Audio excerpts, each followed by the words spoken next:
Tidak, sawah padi aku.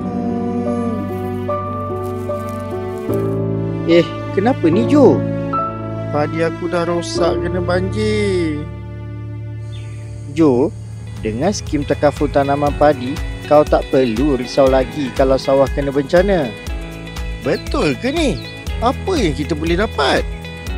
Untuk bencana alam, kau akan terima perlindungan sehingga RM3,000. Kalau kena serangan penyakit dan makhluk perosak pula, sehingga RM1,500. Kedua-duanya beri perlindungan untuk setiap hektar semusim.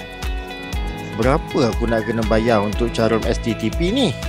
RM60 je. Setakat ini, kerajaan beri subsidi penuh untuk petani. Macam mana nak daftar ni, Mat? Isi borang cadangan STTP semasa daftar skim baja padi Kerajaan Persekutuan.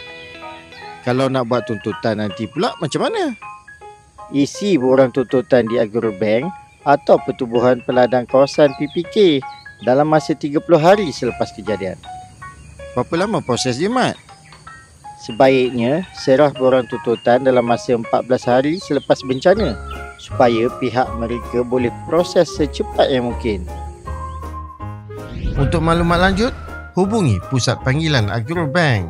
Email ke customer@agrobank.com.my ataupun layari www.agrobank.com.my. Hui, betul-betul ngam ni. Macam ni baru ngam.